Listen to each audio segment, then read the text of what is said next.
Hey, everybody, and welcome to this week's episode of the Agency Accelerator. I'm Rob DaCosta, and this is the Agency Accelerator podcast. As someone who has stood in your shoes, having started, grown, and sold my own agency, I know just how it feels during the ups and the downs of agency life. So this podcast aims to ease your journey just a little by sharing mine and my guests' experiences and advice as you navigate your way to growing a profitable, sustainable, and enjoyable business. Today, we are talking all about the challenges of growing and scaling an agency, and I am really excited to have Erik Huberman with me. Now, Erik is the CEO of Hawke Media, and he's also the author of a brand new book, The Hawke Method, which I am super excited to read. Now, Erik went from making only $350 in his first year of business, which I'm sure is something we can all relate to growing and selling two successful companies. And rather like me, when Erik started, when I started my agency, Erik felt that he could do a better job of running an agency than others were doing at the time. And he also wanted to make sure that his agency was accessible to small businesses. So he launched Hawke Media.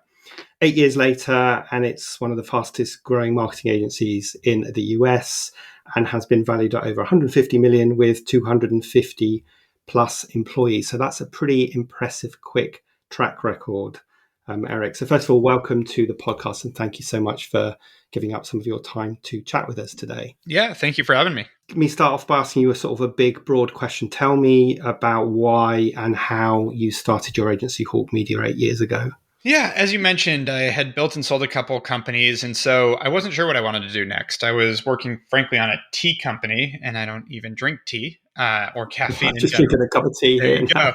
Yeah, I mean, listen, I enjoy it, but caffeine doesn't sit well with me. But I thought there was an opportunity in the health and fitness space and tea, and I started working on that, and was also consulting and advising a few brands while I figured out what I want to do, because frankly, I was being asked to come work for a bunch of companies and didn't want to take the job, but wanted to help them anyways. So was working with some bigger brands like Red Bull, Verizon, HP, as well as a lot of startups, and just saw that some challenges I dealt with my own brands were actually more prominent in the industry than I thought they were, which is about 99% of agencies and marketers out there have no idea what they're doing. Like there's many agencies that are started by people that have never built a successful company.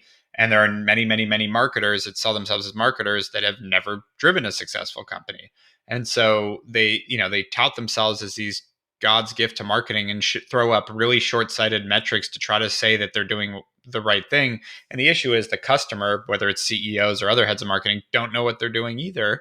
And that's not to their fault. Like if you're the CEO of a company, you might not be meant to be a marketer. So, and then the few that are good and the 1% of marketers and agencies that are good tend to quickly go up market, want to work with the bigger brands, want to make more money, want to have long contracts, high minimums, all the things that make them hard to work with. And so the end result is I found that there was an inaccessibility to great marketing, and it frustrated me because it was something that affected me with my old companies, but it's also something that just didn't make sense to me. The people that need marketing the most can't get it. And so after 6 months of messing around with this, I just went, I'm just going to hire my own little SWAT team. Still no plan to build a big company, but hired 7 people, each with their own expertise, like a Facebook marketer, an email marketer, and web designer, a fractional CMO, et cetera. And went back to the companies I was advising for and said, hey, it's all a la carte, month to month, cheaper than hiring in-house. But the idea is we can spin up what we need, when we need it, and ebb and flow as we need to, and be flexible. And the idea is it will be accessible, but the best at what we do. And my original plan was maybe this will then parlay into being my own team for my own brand. And then after like a month, I realized, oh, wow, no, people need this way more than I even thought they did. And it started to take off. And from there, I just doubled down on it and it really started to grow. So after 7 people at the beginning of 2014, we ended 2014 with 17 people, and it just scaled from there, frankly. And now I think we're about 320, even since you were sent that little piece of data. Wow. So, yeah, I mean, I think it's interesting, isn't it? Especially in this day and age where you can be someone that studied a bit of social media or SEO or PPC or something and set yourself up as a marketing agency and Exactly. then claim to do it. And of course, like you say, the clients that are buying you, they don't understand this sort of magic art. So they're relying on the sort of ability of the person. And so it's kind of hard to separate the good from the bad these days. Yep, that's exactly it. And it's It's just one of the only industries I've seen that I can manage hundreds of millions of dollars of other people's money, and there's no oversight, there's no test, there's no certification. It's just, I mean, there are random certifications throughout the industry, but no one looks for them. So it's a weird industry, and I wanted to create something where it was a well-known brand, but again, easy to work with, so that we can solve that for small and medium businesses. And we still work with a lot of the biggest brands out there, but that is not the only goal. We want to work with all brands, all sizes, and still maintain our accessibility. So tell me, once you had got to 7 people and you decided, okay, this is an agency, this business model has legs, did you have a sense of that you wanted to get to 300 people by 2022, or what kind of plan did you have at the beginning? Yeah, good question. I actually did set a plan up for the next 4 years of the business. And it was a revenue goal and what it would take to get there. So it was, I want to do 1 million the first year, 2.5 the second year, 5 the third year, and 10 the fourth year. I don't know where that came from, but that's what I laid out. And we came within 1% of every one of those goals. And frankly, one of the mistakes I made was I didn't really look up to figure out what was next until we hit 10. I was so focused on we're just going to do this that we actually had a couple, I'd say the most painful years of the business were the 2 years after hitting $10 million when I was like, I don't know what to do now. Like, I guess we go to 20, and then we didn't hit 20, but we forecasted for it. And, it turned into, there was no real vision for the company in those 2 years. My favorite explanation of it, one of my friends actually came to work for us in that period.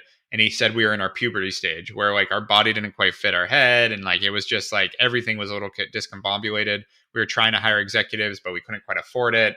We basically made no money those 2 years. Like, we made a little bit of profit, but it wasn't anything meaningful. And for a bootstrap company, just to be clear, you lose money, you fail. So like, you do have to profit.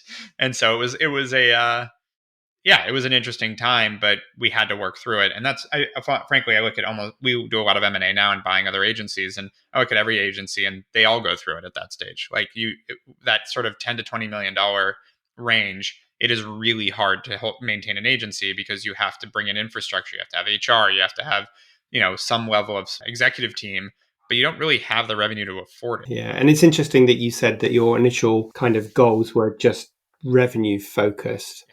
And I always say to my clients, look, a plan and a vision is a lot more than just revenue and people. It's about who you are. It's about the products and services you sell. It's about who you sell them to. It's about the systems and processes you need to support that that. goes into it. We have to simplify it, though. To me, it's a scoreboard. Like, if our revenue is growing, we probably are picking the right people, assuming we're maintaining profitability too. We're picking the right people. We're hiring the right people. We're taking care of our clients. Like, we're month to month. If we don't take care of our clients, our revenue is not growing. So it's all those things go into that. So to me, I actually like to, yes, there's a billion things that can go into it, but my view of at least our business and a lot of businesses I've run is it's way easier to overcomplicate than to simplify. And it's the same thing in writing too. You talk about like writing a short story is a lot harder than a long story. Like, to me, it's like, how do you distill it down to make it the most simple action item so that people can get their heads around it and start there. And then you get into, like, the more complicated you make it, the harder it becomes for yourself to manage it as well. Yeah, that's very true. Of course, that's why infrastructures fail, because they put so many complex systems and processes that don't enable them, and they don't always understand why they're doing it. So what's your vision for Hawke Media now moving forward? If you're at 300 people, what's the next 8 years hold? Marketing world domination. No, I mean, at this point, like, it did take, as I mentioned, 2 years. So it wasn't until about the beginning of 2020 that I was like, this is what we need to do. This is what this business looks like. I have a vision now of what I want to do, and really started marching towards that. And then we started really ramping up again. Of course, COVID started with a little bit of a step back because we had to change our client typology, not completely, but we lost about a quarter of our clients when COVID hit, like right away, 2 weeks. So we had to figure that out. But once we got through that, which didn't take that long because of the way we're built, then it's been, a new vision of how we're building this business. And we've since then opened offices in China, Philippines, Canada, UK. We've expanded all across the US. We're fully remote. We bought agencies. So our agency in the UK has an office. Some of our subsidiaries have offices, but we're mainly remote with a partnership with WeWork. We've just found a new vision for this. We also closed our first venture fund during that time, started investing in all the marketing technology and e-commerce tech that we use. That went really well. So now we've raised our second fund, be publicly announced soon, but it is closed. So we 10x'd our fund. We launched a financing arm, and it really became, let's march all around this accessibility to great marketing for everyone. The idea being, again, easy to work with, best at what we do, and how wide can we go with that? And that has Yeah, really been I a love driving factor. Yeah, so I know in the book you talk about pivoting, and that word that's been very overused in the last few years, but it's been really interesting to me that some agencies have thrived during the pandemic and some have disappeared and not known what to do. So you said you reacted pretty quickly. What are the things that you did, especially if you lost a quarter of your clients? Yeah, so we lost a quarter of our clients, and so the first thing I did was say, okay, well, I don't want to fire someone in a pandemic. Like, I don't know what this means for employment. Turns out it was the opposite. But at the time, I thought it was immoral if you didn't have to let people go. If we had dropped 80% of our revenue, I don't think we would have had a choice, obviously. But if we had the option, let's keep them. So I was like, all right, let's fight to keep our people. What do we need to do with that? Well, uh, 25% of our people are underutilized right now. Why don't we have them do some of our own work, help us drum up some business, that kind of thing. So we actually created a board immediately with all the marketing initiatives we could use help on. And a lot of people stepped up and jumped into helping on our own marketing. So that was number one. Number two, we went really proactive on that side. So we actually hosted, I realized, starting in the beginning of March of 2020, all these conferences I was going to all started getting canceled. And so by mid-March, when everything shut down, we were in the last week we were in the office. I was like, there's everyone else is in the same position. We all have these conferences we're banking on to drum up business and networking, and we don't have them. Why don't we throw a digital conference, throw up a Slack channel, throw up a conference, etc. So April 7th of 2020, we threw the quarantine conference, and I called in every celebrity or big name person I could to try to get them to speak, and I got quite a few of them. And so we had like Damon John and Anthony Scaramucci and Dan Price and Brandon Webb, all these people that were really big names talking about their different perspectives of how to navigate this situation. And obviously, Damon John's a great businessman. Anthony Scaramucci's been through a few things. But even Brandon Webb's a famous Navy SEAL. Like, from a military perspective, how do you navigate a crisis situation like this? And we had 4,500 people, I think was the number. It was over 4,000, but I think it was 4,500 people attend the session. It was a full day. And that our biggest event prior to that was 600 people that we had hosted. So, like, blew it out of the water, and we did it in 3 weeks. And we did it for, I think the whole thing cost me $10,000, but I'm pretty sure we raised 50,000 in sponsorships. So it was a huge success for us. Not financially, it's not a big deal, but I'm more of like, this ended up, every metric killed it. And it also set us as, sort of the wartime leader. And I realized at that point, and like leading up to that, there was a quick period where it was like the we're all in this together period where everyone just wanted comfort. And then people wanted information and knowledge. And like, what am I going to do about this? Like, we can, wallow in it for a couple of weeks. And then what the hell are we going to do? And that was like perfect timing that we became a thought leader by association and by hosting it in the space that then everybody the phone was ringing off the hook. How do I navigate this? And so April, we dipped about 15% in revenue because that's when the loss of 25% of our clients hit. But we had replaced 10% of them in April. By May, we recovered. By June, we had a record month. There's definitely a good moral in that story, I think.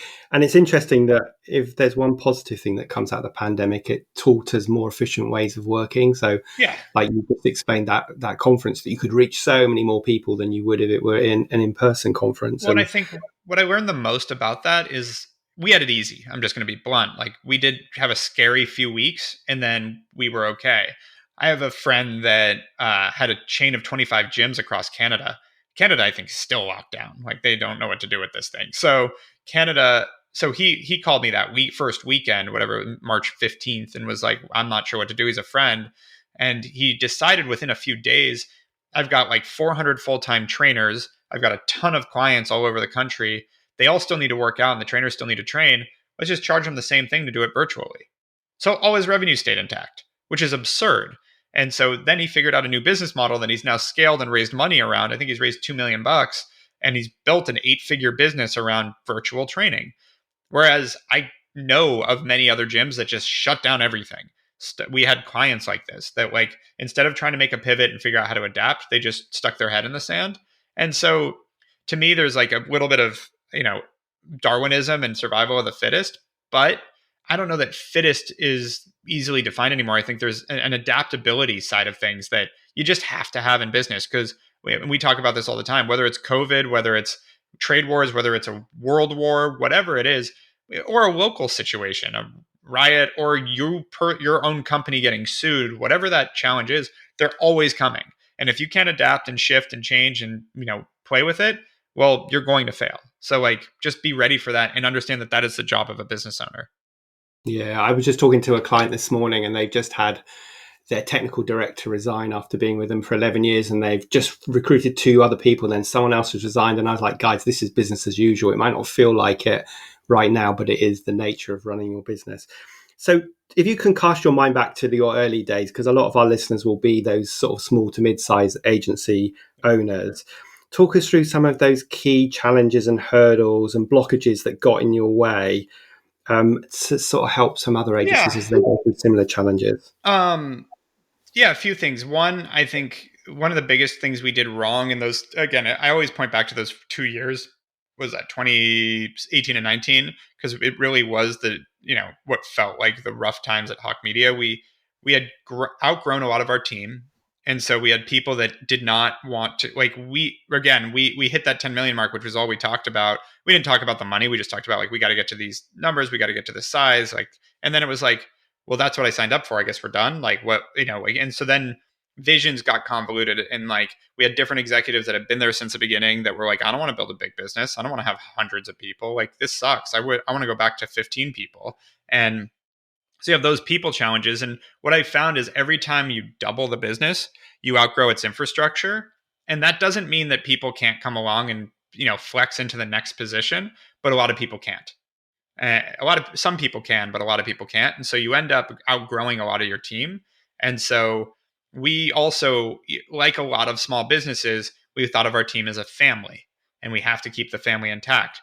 We evolved that thinking from family to team, sports team kind of analogy, where it's like, you love them, you have their back, we're all wearing the same jersey, but you also have to mutually perform. You're relying on that person to do really well. And if they can't, they've got to be off the team. No hard feelings, but that's part of it too. And so recruiting the best, continuing to build for what you're trying to get to, that's super important. Maintaining your profit. Again, I'm talking to agency owners that aren't raising money. And frankly, if you're an agency, don't raise money. Don't get debt. Like, you're mismanaging it if you need either. And so with that, one big mistake we made was hiring ahead, basing our hiring on our projections, not our actuals. It's much easier to make people work a little harder and flex when you're, a little understaffed, than to be overstaffed and trying to keep above water. So that was a huge mistake we made for a while, that we just kind of churned. We just sat there, sort of hamster wheeling our business, where, like, yeah, we made revenue, but we couldn't profit at all, which meant we couldn't invest in more growth. It was not a good situation. And so that was a big learning. Early on, I think one of the biggest learnings I had, someone told me that at least for the first 2 years, I'd be the main salesperson. And in my case, that was 3.5. So 3.5 years in, I was still driving. We had 3 salespeople, and I was still personally driving 85% of revenue. And I realized that was not scalable. Now, keep in mind, at that point, I realized this, we were about a $7 million run rate, and I was driving 85% of it. And then finally I went, okay, I can't grow past this. I've capped myself out. I now have to figure out how to scale better than this. And so there's a lot longer story to this, but I was sort of motivated and inspired to make that shift. And that's when I basically stepped out of sales, started pushing all the leads that I was getting to my team. And we dipped in revenue for a couple of months, but then came back, and I watched it closely. So it was a little nerve wracking. Like, I think it's going to be okay, but let's watch this. And then we got it going. So that was a big step. And then you just, again, every time you double, you have to relook at the business and go, okay, so we're in a new phase. What do we need to change? What are we doing? And decide also when to take those steps in growth, because I think the other thing is, growth is expensive. So I've sacrificed profitability in exchange for growth, because that's what drives me and that's what I want to do. That's not for everyone. You don't have to do it that way. And which frankly brings up, I think, the most important point, which is build your business for what you want. Because we talk about it like self-retention is the most important part of this. Like, whatever you're trying to build, like you need to make sure that you enjoy it, you want to do it, you wake up in the morning ready to work. Because if you're having to deal with things you don't want to deal with and you have to do things, it's not going to stay in, and it's also not going to grow because you're not going to be passionate about driving it forward. The moment you get to check out, you check out, as opposed to no, I have more work to do, I want to keep doing this, I get to do these exciting things. And you've got to keep it exciting and fun and engaging for yourself. Yeah, it's really interesting because one of the questions I just wrote down as you were talking, which you kind of answered, was how do you define success? Because I think in the early days, a lot of agency owners will define success by money, but it Yeah. isn't always that, is it? Well, no, and I've said this. If I got quoted on a podcast that has gone kind of viral, which is interesting. About, I've done a lot of research on like what does it take financially to get to a point where it's like you're good, and it's somewhere between $1 and $2 million a year. Every wealthy person I know lives off that. It's 1 to 2 million, and that's like kids in private school, private jet, vacation homes, like, and then after that, it's literally just a bigger plane, a bigger boat, or a bigger house, or more houses, like, or more of any of those. Like, that's it. Like, your lifestyle, you're going to the restaurants you want to go to, you're traveling where you want to go to. So, money, like, there is a threshold. Don't get me wrong. Making $1 to $2 million a year is a lot of money. But when people hear about 10 million, 50 million, 100 million, like that money, then it just becomes a different challenge of what do you do with the money, honestly. And if you're responsible, you're not blowing it. Like, there's a little bit of a flash culture too that I think is ridiculous. But that sort of goal of success gets accomplished quickly, and then money's just, it becomes literally a number in your bank account, and it really does. It's not. And the more money you earn, the more stress you create for yourself because you've got to keep earning it for you and your team, I guess.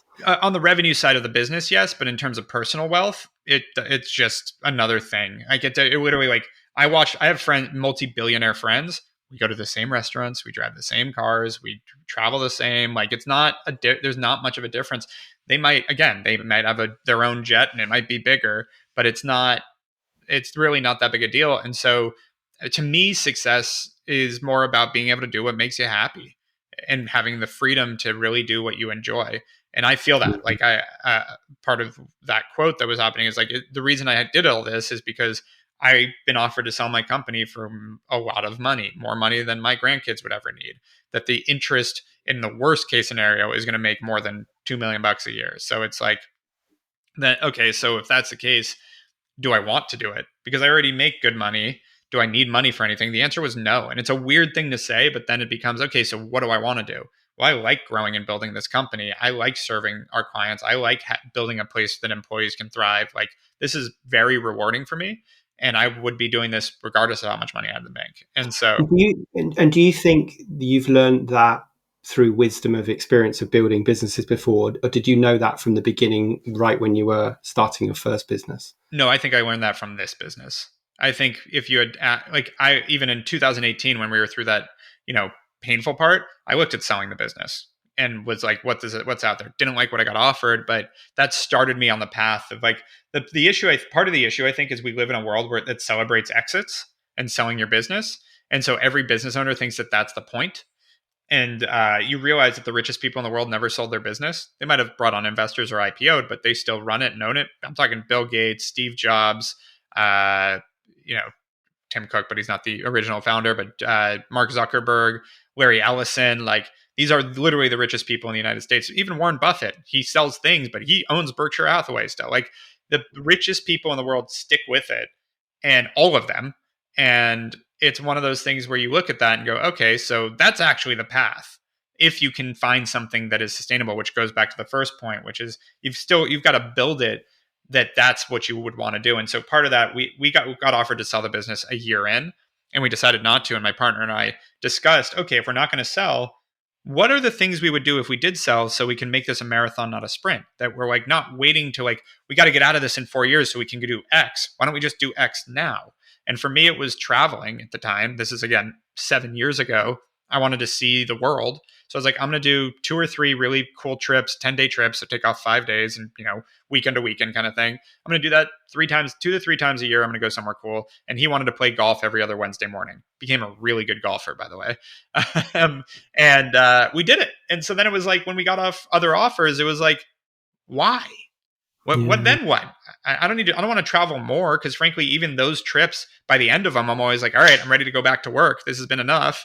So what's the point? And then I knew that I wanted this to be a platform to be able to do things like you mentioned the book and launching this book that's coming out and doing all these different things that I get to do, learning M&A, expanding internationally, running a venture fund, all these amazing things. That's what drives me is I want to get the most out of life personally and professionally that I can. I want to experience everything. So I am a hobby junkie. I got my pilot's license recently. I snowboard all the time. I do all these other things. And then with business, it's like, okay, so now I've learned how to do business here. What do we do next? What do we break next? And I love that. And it's because it also drives the growth of the business, but it also, frankly, makes it, we're constantly managing growing pains would be the best way to put it. It's because I'm always throwing new wrenches in it. We bought an agency in Canada, and after buying them, realized that our payroll company didn't serve international employees. So we had to scramble and figure that out. And we're still fixing it. With the employees got paid, but we literally have had to wire the original founder money into his bank account to pay the employees for months while we figure out how to fix it.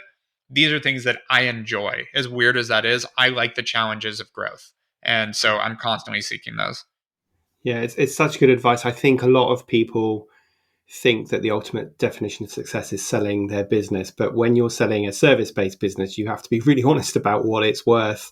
And, I sold my agency and I was tied into a very unpleasant 2-year earnout with the big agency that bought us. And, I kind of feel like if I could go back in time and tell myself something different, I'd say, Rob, don't sell it. Bring in a management team to run it for you and give you the space to do the things that you want to do. But I didn't know anything that I know now. This was going back sort of to the early 2000s. So, well, and I think again, if the education in the market wasn't you have to sell, you keep it for 50 years, you would have naturally come to that conclusion of like, oh, I have to bring in a team and scale it because I'm not going to do this the whole time. So that's part of it. And I also, I'm in an organization called YPO that's called Young Presidents Organization. It's a lot of very successful people and a lot of other sort of entrepreneur groups. I have a lot of friends that have sold their business. And this is part of, like you asked, where did this come from? Did I learn this in past businesses? I think this is probably the number one place I've learned it that almost scares me as I watch tons of them sell their business and then spend years not quite depressed, but bored and just trying to figure out and throwing shit at the wall to try to find the next thing. But the thing is, if you've sold a business, let's say for $200 million, your next thing can't be a local coffee shop. You've got to figure out something that's going to be a win beyond that to actually get that satisfaction out of it. And so they start trying these crazy harebrained ideas that are all over the place that have nothing to do with they're lost is kind of how it looks. I'm not saying everyone. There's plenty of people that sell their business. One of my favorite lines, he was on my podcast actually, is Movement Watches. That's one of the founders, Jake Casson. He basically was like, I focused for a few years on my financial well-being. Now I'm just focusing on my personal well-being. So he's like meditating, taking yoga, working out all the time. Like he's like, I'm going to get an incredibly healthy state, like mentally, physically. And that, like when you have purpose after the sale, I think that's great. But if you're selling for the sake of selling, I think you end up lost a lot. Yeah, and I can completely relate to that. I always say that once I'd sold my business, it was probably mental health wise, it was probably the worst time in my life because I just lost a sense of who I was and what my purpose was, and I didn't have a clear plan. So my advice when I'm working with agencies who want to exit is you have to have a really good succession plan. You have to know what you're going to do next. You have to be motivated to achieve that thing, not just to achieve the sale, because you'll probably be disappointed with, what you get from it. Well, I just wanted to one thing there. I think it's key to remember that a person buying your agency is assuming they will make more money off buying your agency than you are selling it for. That's the point, obviously. So if you could do that yourself, do you have a better place to spend your time or money? Or are you done? And that's a total respectable thing. If you want to either, whether it's retire or you're just done with running an agency, I get it. Like it's a nightmare sometimes. So like that's too. But then I think having that alternative, because the alternative is just doing nothing, gets old real fast for someone that's sort of ambitious enough to build an agency. Yeah. Really, really good. I could talk to you about this for ages. I just wanted to pick up on a couple of things that you mentioned to reinforce. One is this kind of concept of a family in a business, and often people are very proud to say that we have this family culture, and I'm always saying that's really unhealthy because when you think about dysfunctional families, that's what you end up in your agency. So I really like the sports team analogy. That's a much healthier way of looking at it. And I just want to ask you one other question. You talked about 3.5 years in and you were still driving all the sales, and I think this is something everyone's going to relate to. but I think sometimes people, no matter what they try to do, find it really difficult to extricate themselves from either the sales or from even some of the client work, because the client expects them to be on their account. So what, in a nutshell, how did you extricate yourself? Well, let's start by getting away from the word difficult. It's not a productive word. Like, what are the challenge? What are the actual roadblocks that stop you from doing it? Because I'm going to say everyone's different in that sense. For me, I had 3 decent sellers. I had already built that. I already had started to try to hire, and I had to figure out how to get them as productive or close enough to me that I didn't have to do it. And so what I realized first, it was training them, obviously, and getting them up to speed and making sure that they could close at a decent rate, then getting them to generate their own business. And this is a lot longer explanation, but I'll try to buzz through it. Then it was figuring out that I was getting the best leads because it was my network sending me introductions and things. And I'd built a really good partnership network. And so if I'm going to eject out of it, now that I know they can close business, I need to give them the business to close. So I started giving them my leads. And then you realize salespeople aren't going to just replace you, meaning a salesperson isn't going to go drum up their own business, build their partnerships, do business development, and close deals. And so then you start to divide the job up into multiple parts. And so you create a closer, you create someone that's prospecting, you create a partnerships person, and you start to split the job up, which is pretty much every facet of the business. You get more and more siloed on what the job does so you can create predictability. And that was the part that we learned on sales. That was probably one of the bigger hurdles that, again, it's been years now, so that's why I didn't remember it. But it was, salespeople aren't going to go drum up their own business, build partnerships, close their own. Like, you need to just say, close the business you're getting. Like that, make it really focused in that sense. Yeah, that's good. Sorry to spring that question on you at the last minute, No, but you're fine. because you've answered that in a really succinct way. And I think that's a mistake that a lot of entrepreneurial owners make. They get frustrated when everybody doesn't behave like they do. And I always say, well, if they were as entrepreneurial as you, they'd go off and run their own agency. Exactly. So. We used to, my favorite line, I love you say that. When we were like 6 months in, we had a girl that ran our email department for like 6 years. I was talking to her and she was always just great she was really to the point, smart. And I was like, Marissa, how do we just get our people to be more entrepreneurial? And she looks at me and she goes, I work for you. I'm not a fucking entrepreneur. Like, what? It's like, that's about as fair of a point as you can make. Like, if she was an entrepreneur, and she actually became one, which was awesome. It was a great point. It was really poignant because that is, I think, a lot of early stage founders fall into that. Like, why can't everyone just roll up their sleeves and figure it out? It's like, well, then they'd be your competitor. As we speak, your book is just being published, I think, and hopefully a copy is winging its way to me. But tell us quickly about the Hawke Method. Yeah. So again, shout out a bit. The Hawke Method, basically, we've grown over 3,500 brands at this point. We have a methodology that we use to analyze and really figure out what to focus on their marketing. And I realized I started getting asked to speak a lot of different conferences over the past 8 years and talk to a lot of CEO groups on how to look at marketing. And you realize, back to the reason I started the company, most people have no idea how just a general marketing plan works. And so we have a framework that we teach our people, that we train on, that we've been really successful in utilizing, that I got approached 2.5 years ago by someone that's become a friend that ran a book marketing agency and said, hey, have you thought about putting out a book?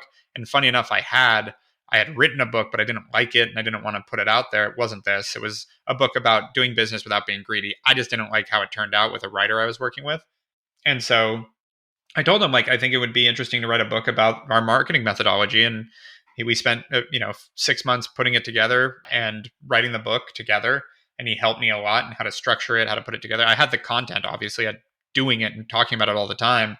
And then we edited it together and then built a marketing plan and found a publisher and did the whole thing. So 2.5 year project, but we were excited because it really serves the exact mission of the company, which is accessibility to great marketing. Like, now we're literally able to give a book that's like, here's how it works. Like, we can do it for you, but if you want to go dive in yourself, go do it yourself. Here you go. Or now at least you understand what we're doing, or whoever you're hiring for marketing, which is, I think, the biggest problem is the people hiring agencies and the people hiring marketers.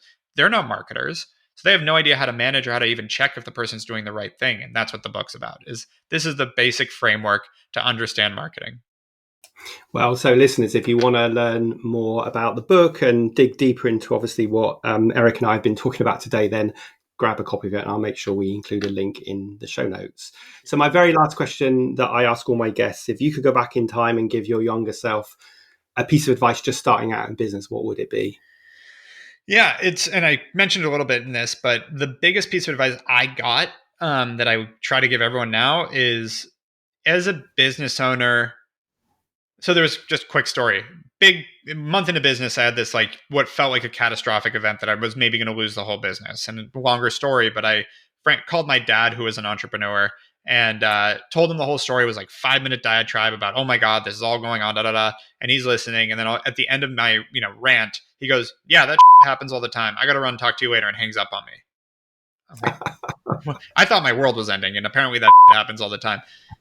I didn't learn that lesson for 3 more years or so, but you realize as a business owner, you're going to deal with the biggest problems of the business. Any problems that the rest of your team can't deal with are going to fall on your plate. And so that is the job, especially if you're trying to build something bigger or grow. You're going to be I mentioned paying the employees. That wasn't an issue. Like, we figured it out right away. It wasn't a big deal, but like, those are going to pop up daily. Like, someone's going to sue you at some point. Someone's like, it's just welcome to the United States, at least. Like, it sucks, but these things are all going to happen, and you're going to have to deal with them. And so I've learned that once you accept that, and you also accept the fact that you chose to be a business owner, you're not forced into it. Everybody that says, "Oh, I could never work for someone else," yes, you could. It's an option. And once you accept that you're here by choice, so you have all the power, and the job that you chose to do is dealing with the biggest problems of a business on an ongoing basis forever. I used to forget, like, it took me a while to realize, like, the biggest companies in the world are dealing with antitrust law, wars, like all sorts of crazy stuff that affect your business when you're on a global scale. Like, my problems are nothing compared to theirs. But so there's no finish line. It just keeps going. And once you again accept that and realize that and change your mindset from problem to challenge, like, it's another challenge, you're going to have to deal with it, then and you're doing it by choice, the whole thing just becomes more fun. Because then when these things pop up, you're like, yeah, what are we gonna do about it? Great. Like, this is how it is. Like, let's fix it. Like, it's just becomes like solving another puzzle versus like, oh my God. Because I think we're biologically wired that our business being threatened is like our life being threatened. I've read things about this. So when you have that immediate almost fight or flight response when something's attacking your business, but when you take yourself out of it and go, no, I could walk away from this anytime. Maybe it's not the right thing to do, but literally you could just tomorrow decide, I'm not doing this anymore. And so you have the choice to be here. Understand that choice, understand that this is what you signed up for, and then attack. And I think it just becomes a lot more fun that way. Yeah, I mean, having the right mindset is such a big part of success, isn't it? Yeah. So I love that. I haven't had anyone say that before. So Erik, I really appreciate your time today. If people wanted to find out more about you and your business, where would they go? What's the best contact details? @/Erik Huberman on any social channel. Super easy to find me. Okay, fantastic. Well, we will include all of those links in the show notes. And once again, thank you so much for sharing such wisdom with us in a short period of time today. I'm sure the listeners will find this super useful. Yeah, thank you for having me.